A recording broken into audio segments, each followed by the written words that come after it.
B'Shem HaShem Na'aseh V'Natzliach. Hello, Achim Yekarim, how are you? Want to answer a question that was asked last week in regards to one of the members in the WhatsApp group asked if he is permitted to go to a class that is school or is university, apparently a Christian university, is forcing him to take Christian studies. As a Jew, is he allowed to take that class? And as a matter of fact, as we'll learn from this shiur, it's also as a Gentile if you're even allowed to learn Christian studies. Now, according to the Torah and according to the sages, Christianity, because of their false man-made New Testament that personifies and humanizes God, also divides him into three, chas v'shalom, as well as says that God had intimate relations with Mary. This is considered 100% idol worship. Christianity, belief in J.C. Penney, belief in the whole New Testament in general is 100% idol worship. Anytime you divide HaShem into anything, you are making more than one God. And God has mentioned to us time and time again in the Torah that there's only one God. He was, He is, and He will be. So, knowing the fact that Christianity is idol worship, this shiur not only applies to Jews that are trying to become righteous with Hashem, but this also applies to Gentiles that are also trying to become righteous with Hashem, because according to the 7 Noahide laws in the Torah, they're not allowed to idol worship. No one's allowed to idol worship.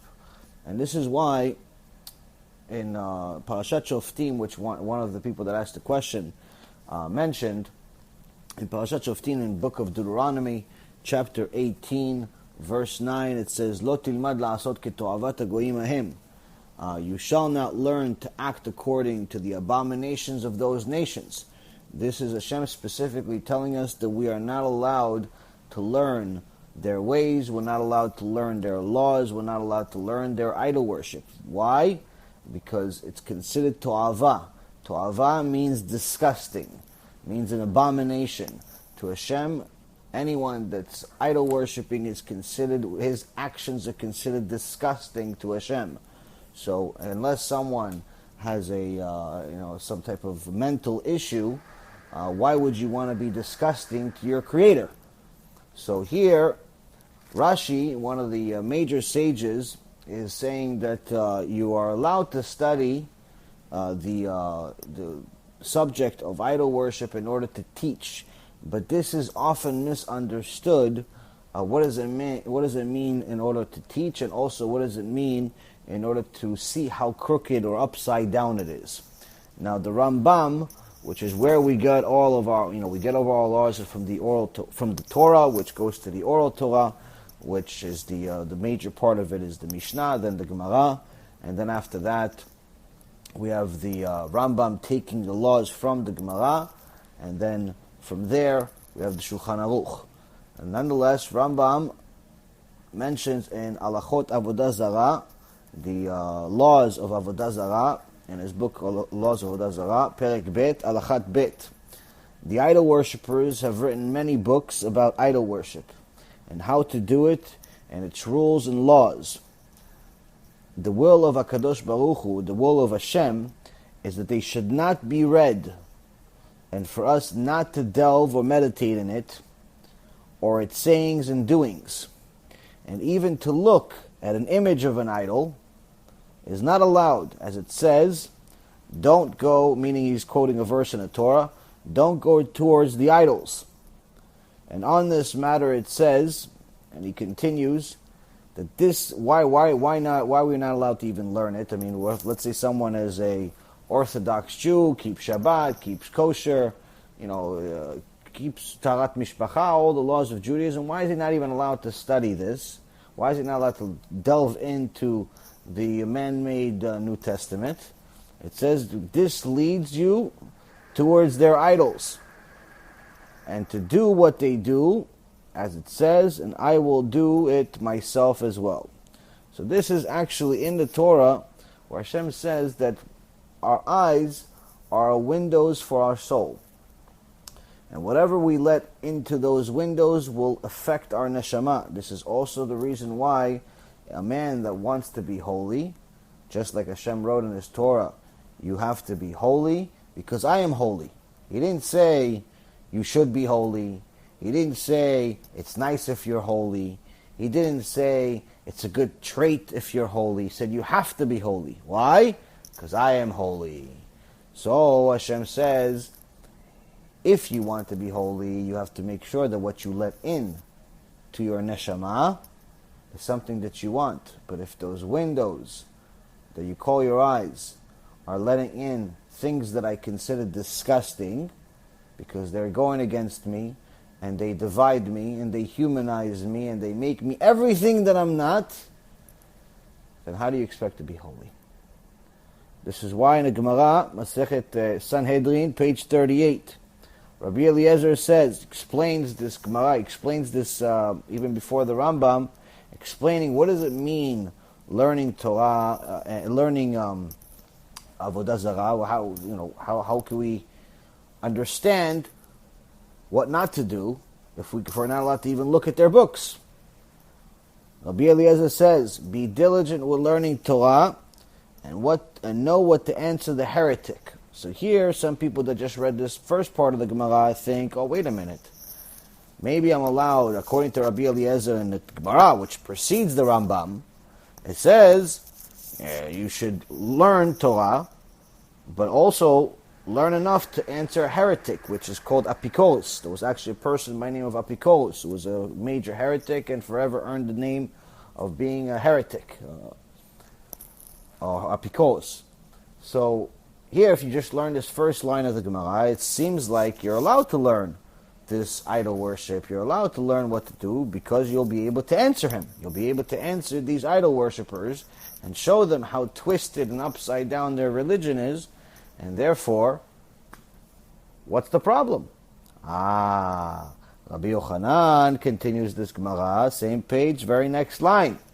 This is not referring to a Gentile heretic, a Gentile apikoros, but specifically to a Jewish apikoros. So here he's telling you, no. We're talking about learning Torah in order to be able to fight a heretic, like some of these heretics that unfortunately we have in our own nation, that are preaching Messianic Judaism, which is complete nonsense, and another version of Christianity, or heretics that are preaching Reform or conservative Judaism, which is another form of heresy and nonsense. He's saying here, if you're going to fight a heretic, go fight the Jewish heretic, meaning learn Torah, and from the Torah you prove to him that Hashem is real. From the Torah, you prove to him that the Torah is divine. From the Torah, you prove to him everything you need to prove to him. Don't go delve into the other books of idol worship, because that's not what you were brought to the world to do. In the book of Deuteronomy, chapter 18, verse 9, it says, "Lo tilmad la'asot ketoavat hagoyim ahem." You shall not learn to act according to the abomination of those nations. The Ramban mentions, why Hashem is mentioning this again? We already learned this. Why are we mentioning again? Because the Ramban, there's a Rambam and then there's Ramban, Maimonides and Nachmanides. The Ramban says, why is Hashem mentioning this verse again? He's mentioning this verse because Hashem wants to remind us that He considers their work, He's considering their idol worship 100% disgusting to Him. So now, when someone asks the question, are we allowed to go take a course in idol worship in college because they're forcing me? You obviously know the answer. The answer is absolutely not. And if you have to leave the school, then leave the school. As a matter of fact, you shouldn't even be in that school. Being surrounded by idol worship like it is. But this is unfortunately how far we are from the source. This shows us how far we are from Hashem. We've been suffering from idol worship for thousands of years. And as a matter of fact, as we always say, if you ever want an answer for any question that's happening to you right now, you always look at Parashat Shavua. And as a matter of fact, the answer that we have is from last week's parasha.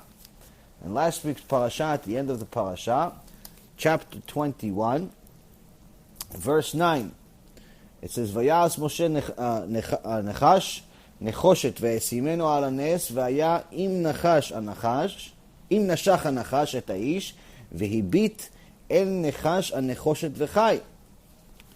It says, Moses made a serpent of copper and placed it on the pole. So it was that if the serpent bit a man, he would stare at the copper serpent and live. For anyone who read the parasha or did not read the parasha last week, after Am Yisrael again complained about Hashem, complained about Moshe, Hashem punished them again. And he sent them a bunch of serpents, a bunch of snakes to bite them, which killed thousands and thousands of people. But then Moshe cried to Hashem, asking for mercy, and Hashem said, okay, make a snake, and have it, put it on the top of a mountain, and each person that looks up at the top of the mountain towards the snake will be saved. Why? Because each person that's looking up, is going to see the snake, but in essence is going to be reminded, at the same time he's looking up, he's also seeing the heavens, he's seeing the sky, he's reminded that the solution, the cure, and the disease all comes from the same source. And as soon as someone is reminded that all of it comes from the source, comes from Hashem, from the Creator, I'll heal them. As soon as they admit that I am the only one that provides the cure, I'm the only one that provides the illness, I'm the only one that provides everything and anything. As soon as they acknowledge that, I'll cure them. So this was this serpent that was made out of copper that Moshe made was a blessing, which, by the way, is the reason why there's a snake in the signs for different medical organizations until this day. It comes from the Torah. As we always say, anything that's any good in this world has to have some type of source in the Torah. So now, this looks like a good thing. This is great. But then we see what happens with Avodah Zarah. We go to the Gemara, Masechet Avodah Zarah. You want to learn Avodah Zarah? You can learn it in the Gemara. You can learn it in the Talmud. In the Gemara, Masechet Avodah Zarah, page 44a. It says, Uchetat nechash nechoshet asher asa Moshe. And it's mentioning this specific action that happened when Moshe made the serpent. But what happened? In the book of Kings 2, chapter 18:4, it says, when the Israelites were attacked by the serpents in the wilderness, Hashem instructed Moshe to fashion a likeness of a fiery serpent and place it on top of a pole. Anyone that was bitten would look at the image and be cured. But now, what happened with this? Generations later, King Chizkiah had to pulverize this snake, because they kept this snake, they kept this copper snake for many, many generations as a proof, as a reminder of the miracles that Hashem has given us in the desert. The miracles that He gives us every single day. We kept the man, we kept the Ten Commandments, we kept everything. Everything, we had records of it. And this was one of them. But what happened? The foolish Am Yisrael, what did they end up doing? They ended up starting to worship this serpent, this copper piece, this piece of metal. The stupidity here is that instead of worshiping the one who gave them the solution, who just allowed us to use this thing, just to encourage us to look at Him, to look at the heavens, us fools as Am Yisrael, what do? We started worshiping the tool. Instead of worshiping the master, we worship the tool. So King Chizkiah in Kings 2, chapter 18, verse 4, had to pulverize it, had to take this snake, this copper snake, and pulverize it and then spread the ashes everywhere. So this shows us, again, another action of how we fell for idol worship and how we've been suffering for it. And of course, everyone knows the story of the golden calf right after we got the Torah. So now, you have to ask yourself, Why would anyone want to study or even put themselves in a situation where they have to study idol worship when Hashem considers it disgusting? And on top of it, his children have been suffering from this disease for several thousand years. Why would Hashem do it? Not only do we need to know that we're not allowed to do it, but as a matter of fact, in the same Gemara, page 46a, Chazal says, Rabbi Eliezer says, from where do we know that one who eradicates the idolatrous object must uproot it? The Torah therefore teaches a verse from the Torah. It says, and you shall obliterate their name. What does it mean, you shall obliterate their name? This is in Deuteronomy 12:2.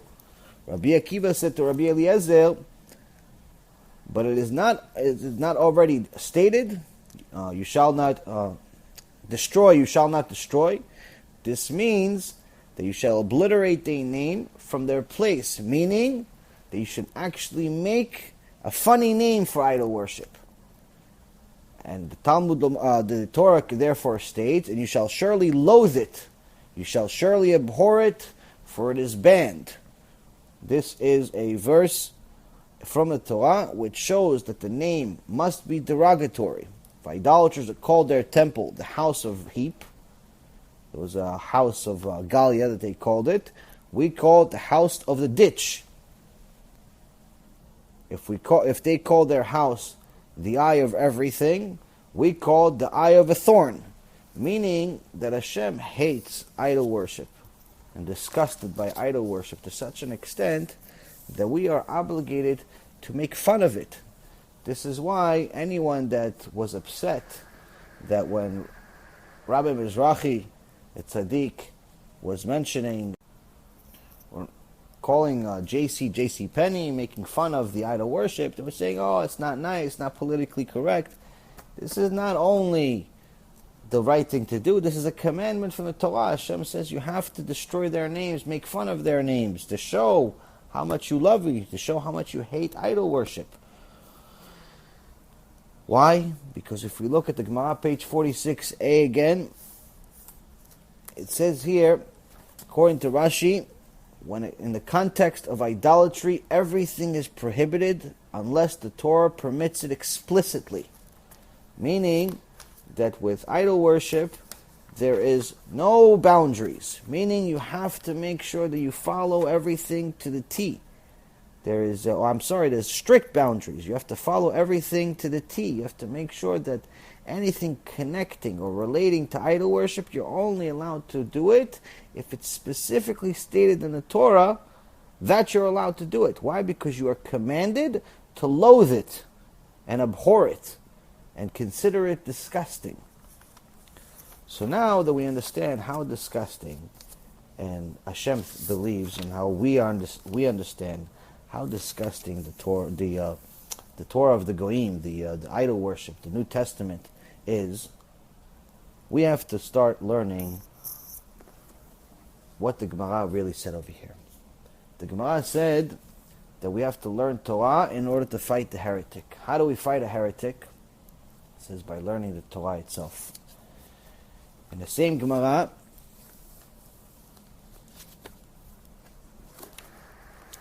it says, page 20b, Gemara Avodah Zarah. It says, Rabbi is starting a bereta, and the verse states,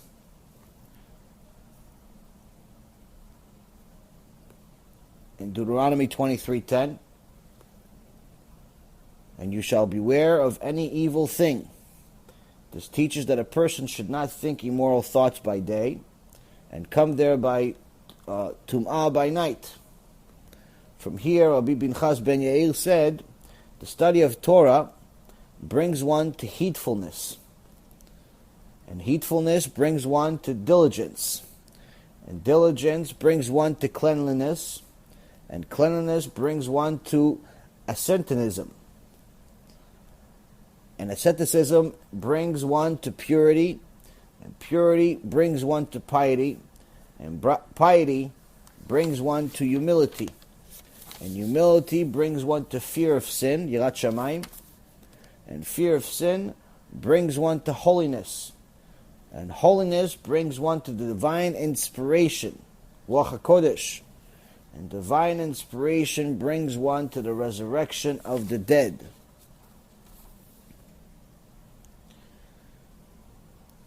And the piety is greatest of them all, for it is stated, and you, God, spoke in the vision of your pious ones.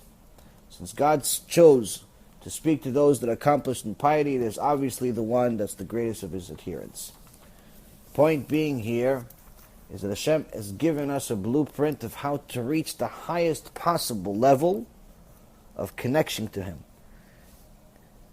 From just being a basic kosher Jew or a basic kosher Gentile to getting to the level of prophecy.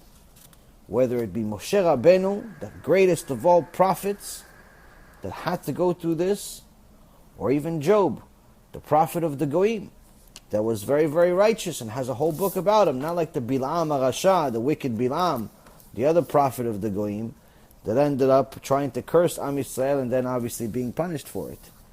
So here we understand that if you want to fight idol worship, you do it through the Torah. You learn the Torah.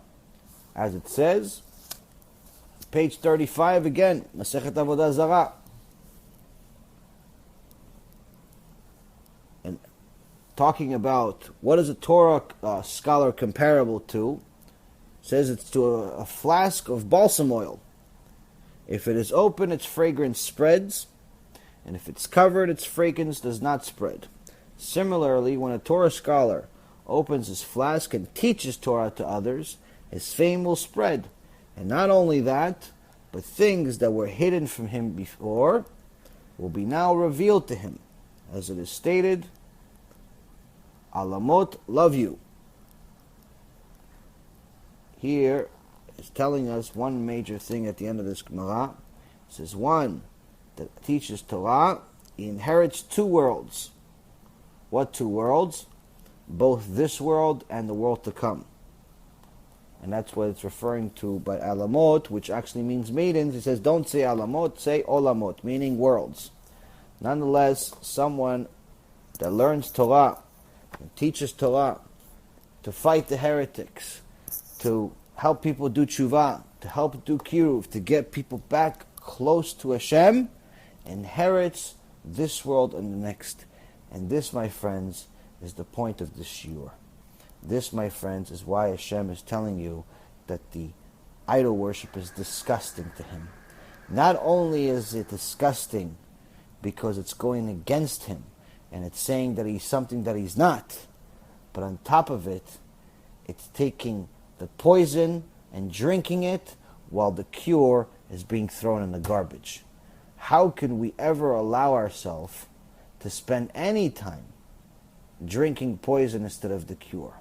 The only time, as the sages explained, that you are allowed to learn about idol worship as far as learning their stupid books is when you are involved in it, where there's a national debate like the holy rabbis, Rabbi Tovia Singer does, or Rabbi Yosef Mizrahi does.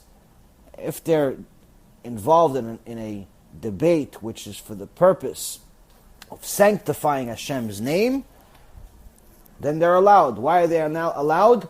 Because they've already learned the Torah completely. They've learned the Gemara, they've learned the Shulchan Aruch, they've learned Tosfot, they've learned all of the parashot in the Torah. They've learned a whole lot throughout 20, 30 years of learning. Okay, you've covered the Torah, fine, okay. You want to go sanctify Hashem's name and save some of the other people, or perhaps even some Jews that may fall, fine, you're allowed to do it. Just like the Rambam and the Ramban did themselves. They debated the Christians and the idol worshippers. But these are people that have already covered the entire Torah. Us lowly people that are just starting to do tshuva, or perhaps we're just new, we're 20 years old, we haven't even finished one tractate of the Gemara. We never even heard of what tractate Avodah Zarah is until this call. We're going to go learn Avodah Zarah? No. First you cover the Torah, first you take the cure, and Be'ezrat Hashem, once you get addicted to the cure, you're never even going to think about the poison. Why? Because the cure is so beautiful, so tasty, so that you're never going to miss even a minute on this nonsense that the wicked people have created. May Hashem bless you to learn a lot of Torah, to feel the Torah, to connect to the Torah, and ultimately to connect to Hashem at such a high level that the thoughts of Hashem will never leave your mind. God bless all of you.